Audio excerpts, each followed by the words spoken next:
आणि सोपानबा माझे विरोधक माझ्यामुळे होतच नाहीये, मला वर्णनच करता येत नाही कोणाचं, का वर्णन करू बरं, काय अवघड झालंय महाराज. लोकांना असं वाटतं हा वर्णन करता येत नाही पण काड्या जमत नाही बरं महाराज. खरं सांगतो तुम्हाला, करतो थोड्याफार, मग तो आता गुणच अजून वेदासी काही कळलेची नाही. 25 वर्ष माझ्या सोबत राहून माझ्या मित्रालाच माझं महत्व कळालं आणि बाकीच्याचं काय.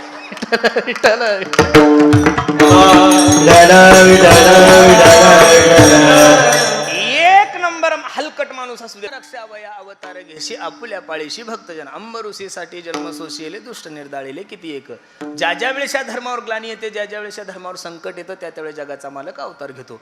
द्वापार युगाची परिस्थिती तीच झालेली आहे. पापी जे भक्त दैत्य जे मातले धरणीशी झाले ओझे त्यांचे, दिदलासे त्रास ऋषी मुनी सकाळ न पूजिती कोणी देवा एक. राहिले यज्ञ मोडीले कीर्तन पळाले ब्राह्मण दैत्याभेने.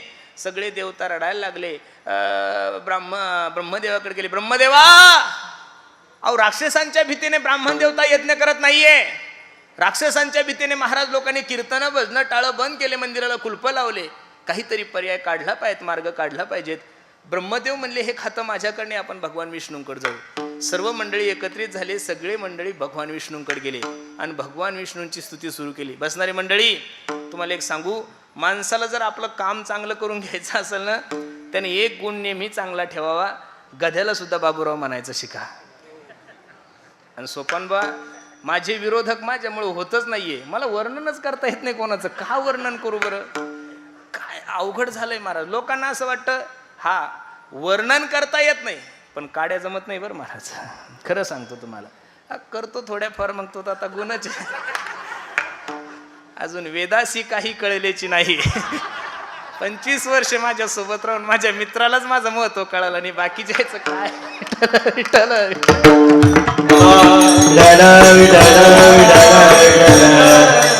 एक नंबर हलकट माणूस असू द्या तुमच्या गावामध्ये आणि फक्त त्याच्या दारात जाऊन त्याला म्हणा, पाटील ओ पाटील, तुमच्यासारखा दानशूर माणूस अख्ख्या पंचक्रोशीमध्ये नाहीये, तुम्हाला कॉफी पाजून 5,000 देता येते.